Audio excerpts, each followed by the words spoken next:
Michael, I want to ask you first now about this. In the one breath, we found out that Iran's Islamic Revolutionary Guard Corps have now been prescribed as a state sponsor of terror in Australia. Well, that's great news. That happened. But at the same breath, we learn that there's a movement from Muslim groups and the Human Rights Commission to remove religion as a motivation for terrorist acts from the criminal code. What's going on? This should be in your other segment, A World Gone Mad, Rowan. Henry Ergas has done a great service to Australian public sanity by publishing a complete deconstruction and explosion of this proposal. 83 of the cases between 2002 and 2024 in his column are reported as being motivated by Islamic fundamentalism. So if the criteria were taken away, as this proposal wants to do, ASIO and AFP would be crippled. So what this would do is effectively make the detection, the conviction, the disruption of particularly anti-Jewish bigotry and attacks in Australia almost impossible. And who said the Human Rights Commission, who was totally inactive about racism, real racism, during the last 2 years, should get involved in this? I know who appointed those two nongs who are the head of the Human Rights Commission, and it's typical of their bias.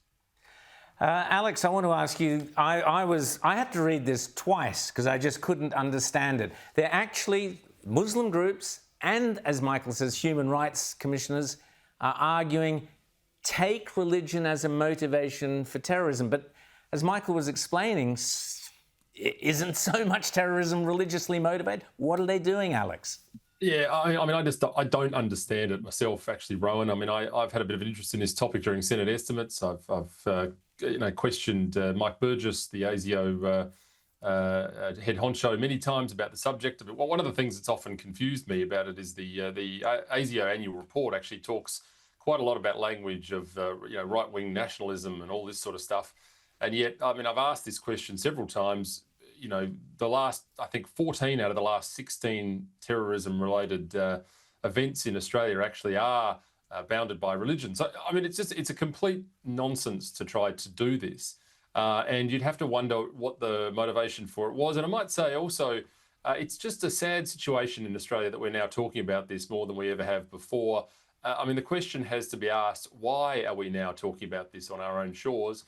I think this is a growing problem. Alex, I just quickly want to ask you, you're in the Senate. What was your response as an individual to Pauline Hanson's desire to debate the burqa? Well, look, I mean, Rowan, I've been knocked back twice on private senators' bills by this government, which on issues of debating the use of puberty blockers in childhood gender medicine, and also repealing the digital ID bill. So that's happened to me several times. I just think it's a fairly new phenomenon that we're now seeing, these sort of breaches with convention of governments not allowing these bills to pass into first reading. I mean, it's quite extraordinary. So, that bill is something that's quite reasonable to debate, and the government should have let her. And look what happened in hindsight. So we spent almost an entire day inside that building talking about this issue. I refuse to participate, by the way, in censure motions, whatever they are. I think the politics in this country spends too long talking about itself when there are serious problems out there that need to be addressed.